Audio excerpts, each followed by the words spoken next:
Hello दोस्तों, आज की इस वीडियो में हम बात करेंगे 10वीं कक्षा की प्रश्नावली 1.4 की प्रश्न संख्या 3। इस प्रश्न में हमें बोला गया है कि कुछ वास्तविक संख्याओं के दशमलव प्रसार नीचे दर्शाए गए हैं। प्रत्येक स्थिति के लिए निर्धारित कीजिए कि यह संख्या परिमेय संख्या है या नहीं।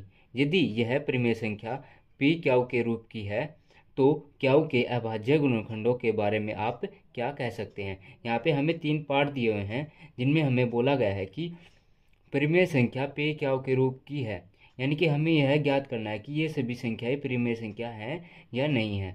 और परिमेय संख्या है तो यह पी क्यू के रूप की है, तो क्यू के अभाज्य गुणनखंडों के बारे में आप क्या कह सकते हैं। सबसे पहले हमें पता होना चाहिए कि परिमेय संख्या क्या होती है।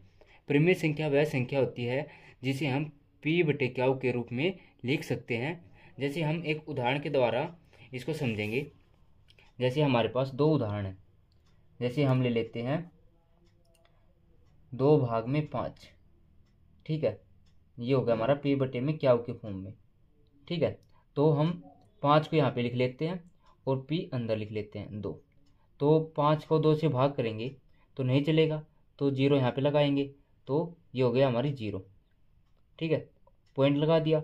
अब 5 चौके कितना हो जाएगा हमारा 20, तो ये हमारी क्या होगी, कट गई। उसी प्रकार एक और संख्या लेते हैं, हम लेते हैं 10/9। ये भी हमारे पी बटे क्यू के फॉर्म में है। हम यहाँ पे ले लेते हैं 10 अंदर आ गया, 9 यहाँ पे आ गया, 9 एकम 9, 1 बच गया, ना चला तो यहाँ पे पॉइंट लगा दिया, ये आ गई 0। अब हम इसको क्या करेंगे, फिर से 1 के पहाड़े तक लेके जाएंगे, 9 एकम 9, फिर बच गया 1। तो ये ऐसे ही रिपीट होती जाएगी। तो ये क्या होगी हमारी, ये दोनों संख्याएं होगी हमारी परिमेय संख्या। ठीक है, अब हमें फर्स्ट पार्ट में बोला गया है कि 43 पॉइंट में 1 2 3 4 5 6 7 8 9, ये यहाँ पे जाके क्या हो गई हमारी, ख़त्म हो गई। ठीक है, तो हमें पता है कि दशमलव के बाद कुछ स्थानों के बाद जाकर कोई संख्या समाप्त हो जाती है, तो वह क्या कहलाती है, हमारी परिमेय संख्या। तो जो हमारा फर्स्ट पार्ट का आंसर आया वो तो क्या आ गया, हमारी परिमेय संख्या। और इसे पी बटे क्यू के फॉर्म में भी लिख सकते हैं। पी बटे में क्यू में कैसे लिखेंगे, दशमलव कितने अंकों के बाद है, 1 2 3 4 5 6 7 8 9, यानी कि क्या वो आ गया हमारा 10⁻9। ठीक है, उसी प्रकार सेकंड पार्ट में हमें क्या है कि दशमलव के बाद संख्या तो रिपीट हो रही है लेकिन हमारी एक जैसी नहीं रिपीट हो रही। जैसे 120, 1200, 12,000, 1,20,000, तो ये संख्याएं क्या होगी, हमारी अपरिमेय संख्या। तो सेकंड पार्ट का आंसर आ गया हमारा अपरिमेय संख्या।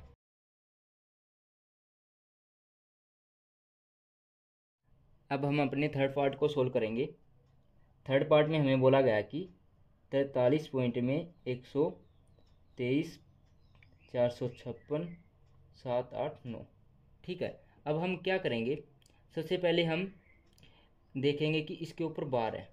बार का मतलब होता है कि ये संख्या रिपीट हो रही है बार बार में, यानी कि ये संख्या कैसी है, 43, 1 2 3 4 5 6 7 8 9, इसको हम ऐसे लिख सकते हैं। अब हम क्या करेंगे, हम मान लेते हैं कि x बराबर में 43 पॉइंट में 1 2 3 4 5 6 7 8 9 और डैश डैश डैश। ठीक है, तो हम क्या करेंगे, हम अलग से लिख लेते हैं। x बराबर में 43.1 2 3 4 5 6 7 8 9 डॉट डॉट। अब क्या करेंगे, हम दोनों साइड पॉइंट कितने डिजिट के बाद है, 1 2 3 4 5 6 7 8 9, तो हम क्या करेंगे, 1 2 3 4 5 6 7 8 9, इसकी हम दोनों तरफ क्या करेंगे, मल्टीप्लाई करेंगे। तो दोनों तरफ गुना करेंगे तो क्या आ जाएगा हमारा x। ठीक है, उसी प्रकार इसकी मल्टीप्लाई करेंगे, इसकी मल्टीप्लाई करेंगे तो पॉइंट हट जाएगी हमारे यहाँ पे।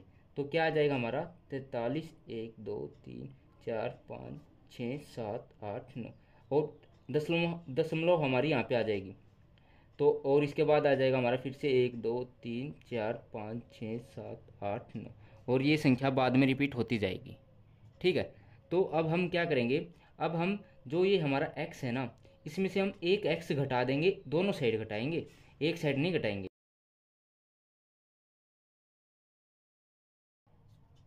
एक्स में से एक एक्स घटा देंगे हम, और इसमें से हम क्या घटाएंगे, एक्स बराबर था ना, एक्स का मान क्या था हमारा ये, इसमें से हम ये घटा देंगे। हम यहीं पे लिख लेते हैं, जैसे पॉइंट के बाद पॉइंट आता है 43 पॉइंट में 1 2 3 4 5 6 7 8 9, इसको घटा रहे हैं यहीं पे, ठीक है।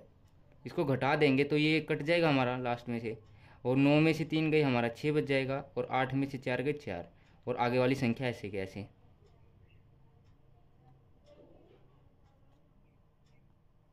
ठीक है। अब ये हमारा एक एक्स है, तो इसको हम कैसे लिखेंगे, 1 2 3 4 5 6 7 8 9, ये हो गया हमारा एक्स, ठीक है।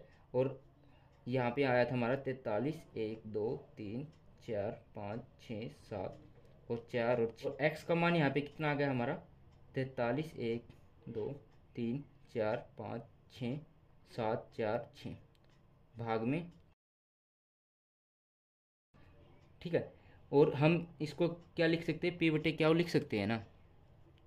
और हमारा सिद्ध करने का मतलब भी यही था कि हम इसको पी बटे क्याऊ के रूप में लिख सकते हैं, और हमें क्या करना था, क्याऊ के अभाज्य गुणनखंड लिखने थे।